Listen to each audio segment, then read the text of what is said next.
राजस्थान को राजे रजवाड़ों का प्रदेश कहा जाता है।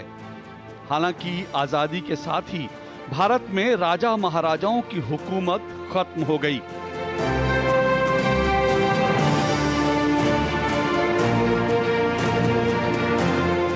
लेकिन राजस्थान की सियासत में आज भी रियासतों का अहम रोल है।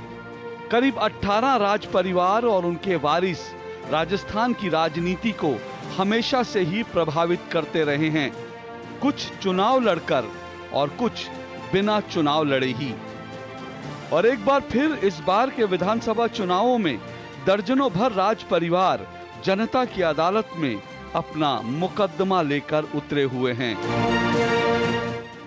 आज भी सियासत में रियासतों का अपना एक अहम रोल है और खास करके अगर राजस्थान की बात करें तो राजस्थान की करीब जो 1.5 दर्जन रियासतें हैं उनमें से आधी से ज्यादा रियासतों के जो राजा हैं, पूर्व राजा हैं या जो महारानी हैं या उनकी संतानें हैं, वो आज भी राजस्थान की राजनीति में बेहद सक्रिय हैं और जनता का इन्हें बहुत प्यार भी मिलता है।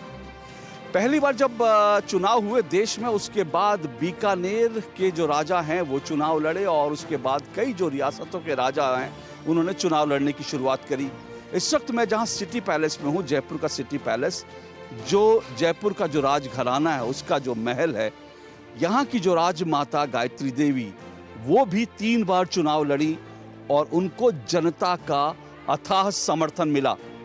आज गायत्री देवी की पोती दिया कुमारी वो आज सांसद हैं और इस विधानसभा चुनाव में बीजेपी के टिकट से एक बार फिर से मैदान में हैं, जनता का समर्थन मांग रही हैं।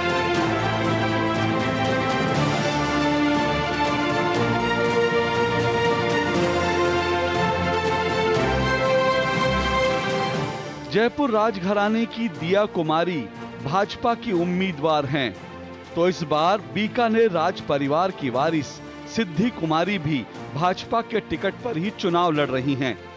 राजस्थान की पहली महिला मुख्यमंत्री होने का श्रेय जिन वसुंधरा राजे को मिला वो भी राज परिवार से ही ताल्लुक रखती हैं, जो एक बार फिर झालरापाटन विधानसभा सीट से चुनाव लड़ रही हैं। तो उधर भरतपुर राज परिवार के विश्वेंद्र सिंह कांग्रेस के टिकट पर डीग से चुनाव लड़ रहे हैं। विश्वेंद्र सिंह अशोक गहलोत सरकार में मंत्री भी रह चुके हैं।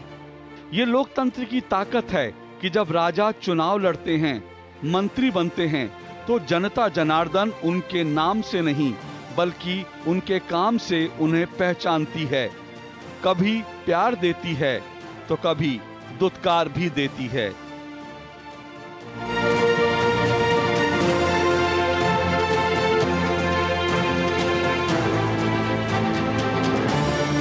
राजा साहब जो चाहते हैं वो काम होता है अपने क्षेत्र में। जहाँ राजा साहब बोलेंगे वही होगा। जब हमारे बुजुर्ग लोगों ने, हमारे बड़े भाई लोगों ने अनशन पे बैठे, सब कुछ प्रयास किया लेकिन कोई प्रयास उनका सफल नहीं हुआ। तो राजा और कुछ हमारे भाई लोगों ने ट्विटर पे, फेसबुक पे ये भी नोटिस डाला था डाउनलोड करके कि राजा साहब आपकी ये गलत बात है। उन लोगों को राजा साहब ने उठा लिया, उठा के जेल में डाल दिया। कह रहे हैं कि जिन लोगों ने विरोध किया उनको पुलिस ने उठा लिया। वो पुलिस ने उठा के चौकी में डाला, चौकी में डाल के उनकी रिमांड ली गई है। तो ये गुंडागिर्दी नहीं है, गुंडागिर्दी है। अगर ऐसे गुंडागिर्दी चलती रहेगी, राजा साहब हमारी बदौलत हैं, हम राजा साहब की बदौलत नहीं है। राजा साहब खुद हमारी बदौलत है, हमारे अस्तित्व से राजा साहब बने है। राजा साहब कोई ये नहीं है कि वो खानदानी राजा हैं, पहले से थे और हाँ पहले से थे और चले आ रहे हैं। लेकिन ये थोड़ी है कि कुर्सी किसी के बाप की जागीर है, किसी के बाप की जागीर तो नहीं है। इसको तो आम आदमी कोई भी चुनाव लड़ सकता है। डेमोक्रेसी में तो राजा महाराजा को भी आम आदमी हरा सकता है, आप कहते हैं? हाँ, हरा सकता है। तो इसलिए वो तो राजा से जनता खुश नहीं है, बिल्कुल नहीं है। और सबसे बड़ी कमी उन्होंने यही कर दी कि भरतपुर को जो है, हमारे क्षेत्र को भरतपुर से हटा के डीग में सम्मिलित कर दिया। महाराज साहब विधायक और कैबिनेट मंत्री बने राजस्थान सरकार से, और जितनी भी हमारे कुमेर डीग में सुविधाएं वो महाराज साहब की वजह से हैं। और ऊपर भी जो भारत में सीएम है, नंबर 1 सीएम हमारे अशोक गहलोत जी, उनकी सारी सुविधाएं जो नॉर्मल फैमिली भी एक जीवन यापन आराम से कर सकती है। अब यहाँ टाइम भी उन्हीं की मतलब वोट सपोर्ट सब करते हैं। महाराजा विश्वेंद्र जी। महाराजा विश्वेंद्र सिंह जी सपोर्ट भी पूरी डी कुमेर से पूरी सपोर्ट है महाराज साहब के लिए, युवा मंडल की हमारे युवा भरतपुर की वो तो ठीक है, एक दूध की उम्र का, पूरे भरतपुर की मैं अगर आपसे पूछूं क्या कहेंगे? पूरे भरतपुर। हाँ, तो भरतपुर में एक चीज़ है कि यहाँ पर एक तो जिस तरह हम कल रात से यहाँ घूम रहे हैं, एक तो यहाँ पर टूरिज्म के लिए कुछ बड़ा यहाँ पर काम नहीं हुआ, दूसरा यहाँ पर जो है बड़ी फैक्ट्रियाँ बंद हो गई, उनके लिए नहीं हुआ। तो उसके लिए आपको लगता है चल रहा है सिमको भी चालू है हमारी, जो हमारे भरतपुर जिले में जो सिमको चालू है, वो मुझे बताया सिमको बंद है, मैं अभी जाने वाला हूँ। चालू है सर, चालू है, इस टाइम चालू है, उस पर वर्कर भी काम कर रहे हैं वहाँ पर, ऐसी बात नहीं है। अच्छा, हाँ। मेरी 30 साल की उम्र हो गई, मैंने बहुत कुछ बदलाव देखा है भरतपुर में। थोड़ा राजनीतिक चलता रहता है, वो तो खैर ऐसी कोई दिक्कत नहीं है, और यहाँ किसी की भी सरकार बने, हुकूमत सिर्फ महाराज की है। राजसी परिवार आपने बात की, मुझे बताओ कि राजसी परिवारों को लेकर लोगों का इतना लगाव क्यों होता है? वो सर थोड़ा 36 कौमों को जब साथ में लेके आदमी चलता है तो उसमें अपनापन होता है, मेन चीज़ है अपनापन है ज़्यादा। तो यानी आप कह रहे हैं कि यहाँ पे एक सरकार किसी की बने, लेकिन यहाँ पे राज विश्वेंद्र जी का विश्वेंद्र सिंह का चलेगा। हाँ, और जहाँ तक वापस कांग्रेस आने की उम्मीद है हमें, हम खुद नहीं, अभी कांग्रेस छोड़ दो, मैं आपसे ये पूछता हूँ कि जो विश्वेंद्र जी हैं उनको आप किस लिए पसंद करते हो? क्या वो राज परिवार से इसलिए या फिर वो काम करते हैं? वो गरीबों का साथ देते हैं, ऐसा नहीं है कि वो पैसे वालों का ही साथ देते हैं, गरीबों को भी साथ, हर आदमी की सुनवाई करते हैं। और उन्होंने हमारे क्षेत्र में इतना विकास किया है, चंबल योजना लाए हैं, बिजली घर घर पहुँचाई है, और जो अपना सड़क जो मतलब गांव शहर से नहीं जुड़े हुए उनके लिए सड़क की सुविधा करी है, बाईपास दिया है हमारी कुमेर में होके, अभी उद्घाटन किया था उसका। लोग कहते हैं कि डेमोक्रेसी है, डेमोक्रेसी में राजा रजवाड़े नहीं, नेता पिजापा के राजा हैं साहब, पिजापा के राजा हैं, पूरी पिजापा के, हर कास्ट के, हर बिरादरी के महाराज साहब। तो इसलिए जो है उनके साथ आप लोग, हाँ सब पूरी राजा साथ है, वो आप लोग राजा हमारे महाराज साहब हैं, इनके सब दुनिया पास है। बिल्कुल, आपको भी ऐसे ही लगता है? हाँ जी, हाँ जी। तो मतलब ये कह सकते हैं कि विश्वेंद्र जी यहाँ पे सब पे भारी पड़ते हैं। हाँ जी, पिजापा के राजा हैं यहाँ पे। हाँ। उनका सोच जो है ना सब, वो 36 कौम को साथ लेके चलते हैं, हर मतलब जाति को, हर उसको संगठन को संग लेके चलते हैं, उसकी वजह से सब सपोर्ट करते हैं उनको, गरीब की भी सुनते हैं, काम कराते हैं, और इनका एक खुला व्यवहार ये है कि वे हर दरबार लगाते हैं अपना अलग। पूरे राजस्थान में मैं देख रहा था कि 18 जो रियासतों के पूर्व राजा हैं वो राजनीति में हैं। तो क्या वजह है कि वो इतने सफल जो राजा हैं, अब कहते हैं ना कि वो ठीक है उनके राजा थे तो अब तो राजा रजवाड़े खत्म हो गए, लेकिन वो राजनीति में आज भी इतने सफल क्यों हैं? सफल साहब वे यूँ हैं क्योंकि वे समाज से पहले से जुड़े हुए, 36 कौम पहले से जुड़ी हुई है, वे अपने लिए राजनीति नहीं करते हैं, वो जनता दरबार के लिए राजनीति कर रही है। बिना कोई चीज़, मेन कारण ये है कि इनको ना तो किसी धन दौलत की कमी है जो ये अपने परिवार के लिए बनाए, इनके लिए उनके पूर्वज ही बहुत छोड़ के गए हैं। तो ये सोचते हैं कि जितनी मेरी जो प्रजा है ना, हम अपनी प्रजा को एक साथ लेके चलेंगे तो इनका विकास होगा, इनकी नई आने वाली युवा पीढ़ी है वो भी अपना अच्छे से अपना जीवन यापन करेगी। मेन चीज़ ये है, क्योंकि इनको पैसे की कोई टेंशन नहीं है। यानी आप कह रहे हैं कि राजा जो रजवाड़े से आते हैं वो करप्शन में इन्वॉल्व नहीं होते? नहीं होते, क्योंकि उनके लिए कोई कमी नहीं है ना किसी चीज़ की। जिसके पास कमी होती है वो इन चीज़ों में इन्वॉल्व होता है, जिसके पास पहले से ही सब कुछ है तो वो क्यों होगा? तो देखिए राजस्थान की राजनीति में जो राज परिवार हैं, यहाँ पर भी राजा विश्वेंद्र सिंह जो हैं वो बहुत लोकप्रिय हैं, और राजस्थान की पूरी अगर हम देखें पूरे राजस्थान में तो यहाँ पर अगर राज परिवारों से जो उनके वंशज हैं वो अगर राजनीति में लोकप्रिय हैं तो उसका एक बड़ा कारण ये है कि लोग ये मानते हैं, आम जनता ये मानती है कि उनके पास पहले से ही काफ़ी धन दौलत है, और वो धन दौलत के लिए छोटी छोटी चीज़ों के लिए कम से कम करप्शन नहीं करेंगे और आम जनता का ख्याल रखेंगे।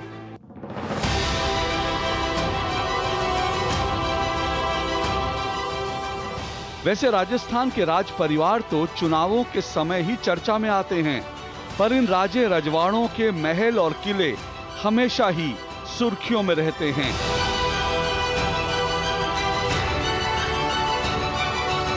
अब तक तो ये टूरिस्टों की पहली पसंद थे, पर अब तो डेस्टिनेशन वेडिंग्स के लिए भी राजस्थान के महल और किले दुनिया भर के सेलिब्रिटीज की पहली पसंद बन गए हैं।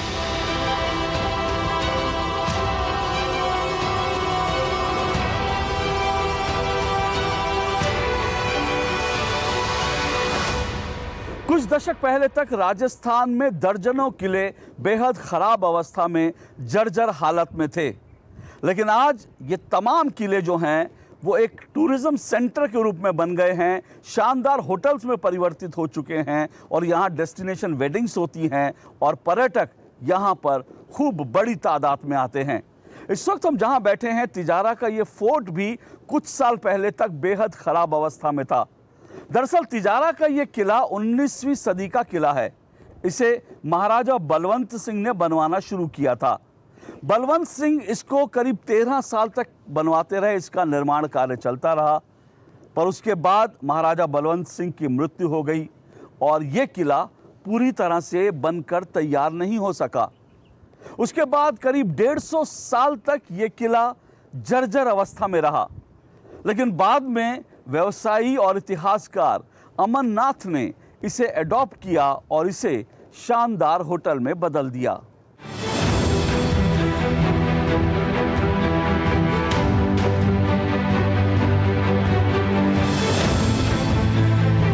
तिजारा के किले में जहां हम खड़े हैं, ये एक महाराजा बलवंत सिंह का अपूर्व कार्य रह गया था और 13 साल बनने के बाद उनकी मौत हो गई। इसके बाद ये करीब 150 साल के लिए खंडर की हालत में रहा और फिर मेरी नज़र पड़ी इसके ऊपर और नीम राणा का यही काम है कि जहाँ पर पुराने किले हैं और जहाँ पर इमारतें हैं जो खंडर बन चुकी हैं उनका जीर्णोद्धार करना।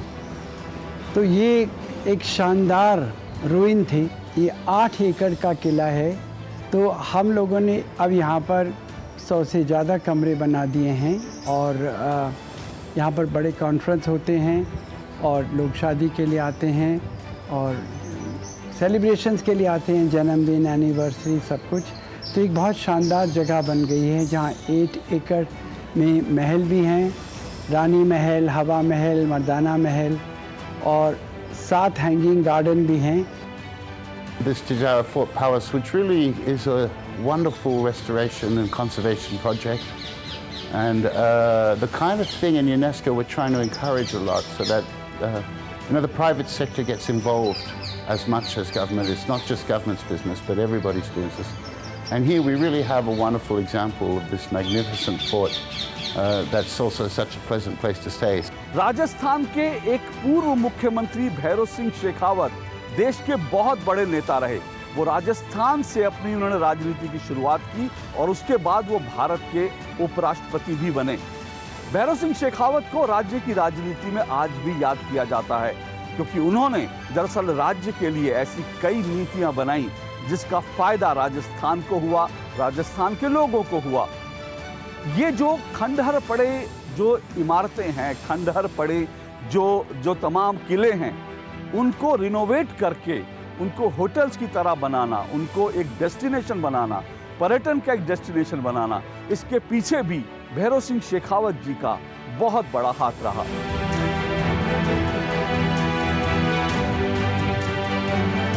इस वक्त जहां पर मैं हूं, ये भरतपुर का लोहागढ़ किला है और ये लोहागढ़ किला, इसकी खास बात यह है कि ये किला अभेद्य है और ये किला अजेय है। आज तक इस किले को कभी जीता नहीं जा सका। अंग्रेज आए, चाहे मुगल आए या फिर अफगान, कोई भी इस किले को जीत नहीं सका। जहां तक राजनीति की बात है, राजनीति में भी राजनीतिक विश्लेषक और नेता अक्सर एक शब्द का जिक्र करते हैं, अभेद्य किला, यानी वो किला जो भेदा ना जा सके। लेकिन राजनीति में आज के दौर में राजस्थान में ऐसा कोई किला नहीं है जिसे भेदा ना जा सके, और ये बात बीजेपी और कांग्रेस दोनों पर ही लागू होती है। यहाँ पर बीजेपी और कांग्रेस कोई भी अपना इतना मजबूत आधार नहीं बना सका कि उसको 5 साल बाद जनता एक बार फिर से चुने, एक बार फिर से मौका दे।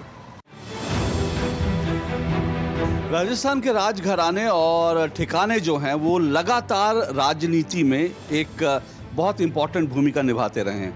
आज़ादी के बाद जब पहला चुनाव हुआ था, उसके बाद से ही राजघरानों की राजनीति में एंट्री हुई और रियासत जो हैं वो सियासत भी करने लगी। और इस वक्त हमारे साथ एक ऐसे ही खेड़ी ठिकाना जो है, वहाँ की 3 युवा पीढ़ी के सदस्य मेरे साथ हैं। 3 जो है महिलाएं, 3 युवा पीढ़ी की महिलाएं मेरे साथ हैं। मैं आपको मिलवाता हूँ। मेरे साथ वृंदा हैं और मेरे साथ मूमल हैं और ऐश्वर्या हैं। ये तीनों जो हैं इसलिए बहुत ख़ास हैं, तीनों बहनें हैं और जो खेड़ी ठिकाने हैं उसकी विरासत को आगे बढ़ा रही हैं। और तीनों राजनीति में अभी हैं नहीं, एक तो हैं, मैं बता दूं, ऐश्वर्या जो है वो पंचायत सरपंच है और वृंदा जो है वो राजनीति में आने की फिलहाल तैयारी कर रही हैं, इसलिए लगातार वो जनता के बीच में आम जनता से जुड़े मुद्दे उठाती रहती हैं। तो वृंदा, ये बताइए कि ये राजनीति में क्यों आना आपने चाहा? देखिए, बचपन से ही जब मेरी उम्र 6 साल की थी तो मेरे घर के इन्वायरमेंट में हमेशा इससे ये था कि सेवा ही असली धर्म है। तो बचपन में मैंने ये देखा है कि मेरी जो दादी सा थी उनको पैरालिसिस अटैक आया था और 17 साल वो ऑन बेड रहे हैं और मेरे मदर ने उनकी ऐसे सेवा करी है।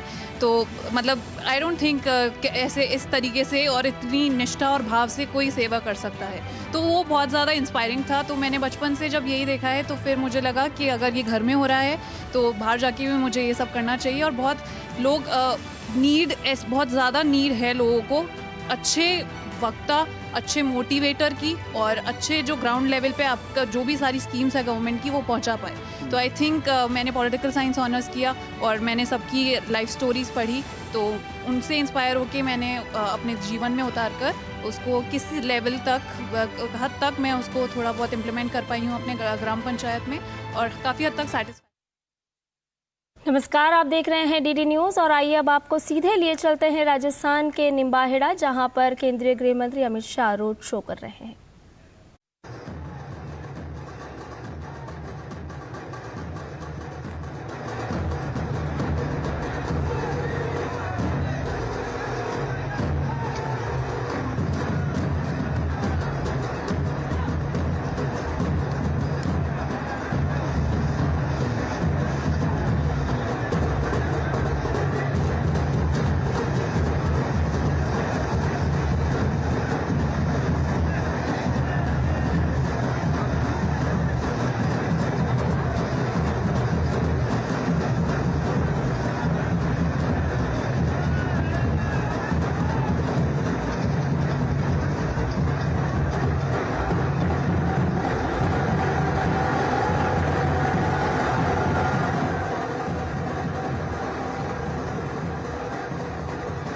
रोड शो, जहां केंद्रीय गृह मंत्री और भाजपा के वरिष्ठ नेता अमित शाह रथ पर सवार होकर राजस्थान की जनता से मतदान की अपील, और उनके साथ मौजूद हैं इस समय रथ पर प्रदेश अध्यक्ष सीपी जोशी।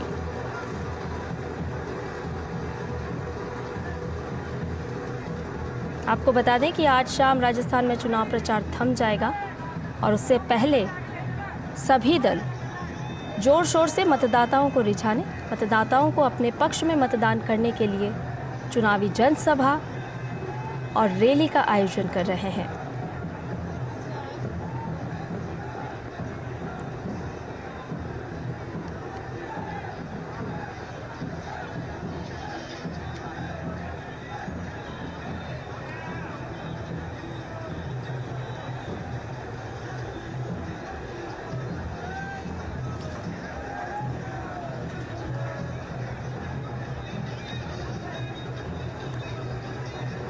जनता का अभिवादन स्वीकार करते हुए केंद्रीय गृह मंत्री अमित शाह, साथ में प्रदेश अध्यक्ष सीपी जोशी भी मौजूद।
तो राजस्थान के निम्बाहेड़ा से अभी आप देख रहे थे ये विशाल रैली, जिसमें केंद्रीय गृह मंत्री अमित शाह, प्रदेश अध्यक्ष सीपी जोशी भी मौजूद थे और साथ ही साथ विधानसभा के उम्मीदवार भी इस रोड शो में मौजूद थे। आपको बता दें कि आज शाम 6 बजे चुनाव प्रचार थम जाएगा और 25 नवंबर को राजस्थान में 199 सीटों के लिए मतदान होना है।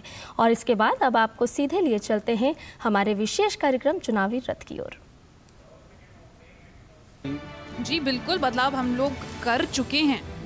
मेरी जो बड़ी बहन है ऐश्वर्या सिंह राठौर सरपंच, वो एक युवा सरपंच है और हम लोगों ने पूरे राजस्थान में बहुत अच्छे मतों से हम लोग विजय हुए हैं। हमारे राजपूतों के सिर्फ हमारे फैमिली के 5 वोट ही थे और हम लोग एक जातिवाद भी ख़त्म कर पाए और बहुत अच्छे मतों से हम लोग विजय हुए और अच्छा डेवलपमेंट विकास किया है और हम आशा करते हैं आगे भी हम ऐसे ही करते रहें। ऐश्वर्या, आप तो सरपंच हो गई हैं, तो जो राज परिवार और ठिकानेदार होते हैं उनके राजनीति में एंट्री को आप कैसे देखती हैं? क्या ये इसलिए है क्योंकि राज परिवारों को एक हमेशा रहता था कि उनकी एक स्पेशल स्टेटस हो? क्या ये स्टेटस की लड़ाई है या जनता से जुड़ाव है इसलिए? नहीं सर, बिल्कुल भी नहीं। ये एकदम जनता से जुड़ाव है। मेरा बचपन से ही जो मेरा गांव है खेड़ी, उससे मेरा बहुत लगाव रहा है क्योंकि मुझे मेरे दादू साहब जब मैं छोटी थी तो मुझे अक्सर वो लेके जाया करते थे कि गांव चलो, तो मुझे मेरे खेड़ी से बहुत प्यार था। और जब मेरे फादर ने मुझे बोला कि जब हम लोग कोरोना काल में रहे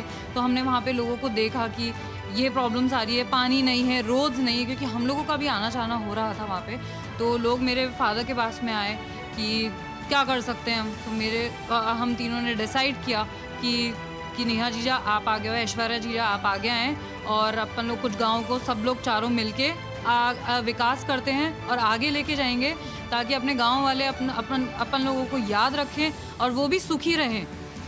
पानी नहीं है सर, वहाँ पे 40 किलोमीटर्स दूर ही है गांव, 40 किलोमीटर्स पानी नहीं, खारा पानी, फ्लोराइड से भरा पानी। बिसलपुर की 2 टंकियाँ हमने वहाँ पे अभी बनवाई हैं और बहुत अच्छा वर्क चल रहा है। 3 साल हो गए हैं मुझे सरपंच बने। वहाँ पे रोड्स जो 70 ईयर्स में नहीं बनी वो अब जाकर बनी है और नरेगा का काम एकदम बहुत अच्छे लेवल पे चल रहा है। पंचायत भवन नहीं था, पंचायत भवन अब बिल्कुल जर्जर अवस्था में था, वो नया सेंशन हुआ है। स्कूल नहीं थी, बच्चे मतलब जब बारिश आती थी तो वहाँ पे पानी भर जाता था। उस वक्त टीचर्स क्या करते थे कि उनको बाल्टियाँ दे देते थे हाथ में कि जाओ अब तुम लोग, उनको पढ़ाई तो कराई जाती नहीं थी, कि तुम लोग जाके निकालो, पानी निकालो, सफाई करो बस स्कूल की, ये था। तो मुझे सब लोगों ने बोला और हमने नई स्कूल बनवाई जिसमें 10 कमरे हैं आज और नया पंचायत भवन बन रहा है, अच्छी रोड्स हैं। वहाँ के लोग बहुत खुश हैं हम लोगों से। जितना कर सकती हूँ मैं कर रही हूँ। मैं नहीं कर रही हूँ, हम तीनों और मेरे फादर सब मिलके कर रहे हैं और मेरे अब जाकर मेरे गाँव वाले भी मेरे साथ में हैं। हमने वहाँ जाकर सबसे ज़्यादा युवा लड़कियाँ और जो औरतें थी घर पे, उनसे जाकर बात करी क्योंकि उनको जागरूक करना बहुत ज़रूरी था। जो आदमी लोग होते हैं वो तो क्या होता है कि बाहर मिल जाते हैं कि चलो चाय पी लेते हैं। गांव में सबकी राजनीति आदमियों की चलती है, औरतों से बात नहीं करा जाता है कभी भी। हम औरतों से बात करा, उनको जागरूक करा। सबसे ज़्यादा अगर आज मैं राजस्थान में जीती हूँ तो सिर्फ और सिर्फ माताओं और बहनों की वजह से। मूमल, आप तो राजनीति में नहीं है, लेकिन ये पैलेस से पॉलिटिक्स तक का सफ़र जो राजस्थान में होता है, कैसे देखती हैं आप इसको, क्या सोचती हैं? सर, मैंने अभी तक सिर्फ और सिर्फ 3 साल में बहुत चेंजेस, ड्रास्टिक चेंजेस देखे हैं मेरे गांव में। और सबसे पहले अवेयरनेस से शुरू होता है। जागरूक बिल्कुल नहीं थे मेरे गांव में लोग। माय ग्रेट ग्रैंडफादर वो 15 साल पहले इलेक्टेड, मतलब एज एन इलेक्टेड रिप्रेजेंटेटिव खड़े हुए थे इलेक्शंस में। उस टाइम बहुत कास्टिज्म था, मतलब ऐसा लेवल का कास्टिज्म जो कोई सोच भी नहीं सकता। 15 साल पहले अपन को सबको पता है गांव कैसा था। तो आज कास्टिज्म हटा के लोग एजुकेटेड हुए, इतना अवेयर हो गए। Women got aware of their voting rights कि वो घूंघट उठा के अपने मुखिया से कह रही थी मैं तो इनको ही, ये सरपंच है मेरी, मैं तो इनको ही वोट दूंगी। वो पहले सिस्टम नहीं था। वो वहाँ जो गाँव का मुखिया जो बोल दिया बस वो है, लकीर है वो। तो आज इतना चेंज, मैं इतना बड़ा चेंज देख रही हूँ गाँव में। आई थिंक ये हमारी जो भी सपोर्ट जो हमें फादर दे रहे हैं या फिर जो सरपंच एक लड़की है जो एक गांव का विकास चाहती है एक ड्रास्टिक लेवल पे, तो वो एक बहुत हम लोग इम्प्लीमेंट उसको अच्छे से कर रहे हैं। Let's hope for the best in the future. मैं देखता हूँ जो यंग लड़कियाँ हैं, यंग वो महिलाएं हैं, मोदी जी उनके लिए मतलब वो बहुत मोदी जी को पसंद करते, क्या रीज़न क्या है? बहुत अच्छी स्कीम्स, बहुत अच्छी इम्प्लीमेंटेशन मोदी जी ने की हैं और मैं उनको पर्सनली बहुत एडमायर और इंस्पायर करती हूँ that he is a good representative और इंडिया को इंटरनेशनल लेवल पे वो बहुत अच्छे से पोर्ट्रे कर रहे हैं और पूरे भारत के लोग तो उनको सपोर्ट करते ही हैं, पर इंटरनेशनली भी उनको मोदी द बॉस बोला जाता है। तो he has a good personality also, और तो उसको फॉलो अप करके we should definitely support him. तो राज परिवारों से जुड़े लोगों को ये भी लगता है कि भाई दरअसल जो है उन्होंने राज पहले भी कर रखा है, लेकिन अब जो है जो लोकतंत्र में राज है वो जनता का होता है और जनता की भलाई हो, जनता की भलाई के लिए काम किया जाए। कुछ इसी भावना के साथ जो है राज परिवारों के बहुत सारे लोग जो हैं राजनीति में आ चुके हैं और कुछ नई पीढ़ी के लोग जो हैं राजनीति में आने की तैयारी कर रहे हैं।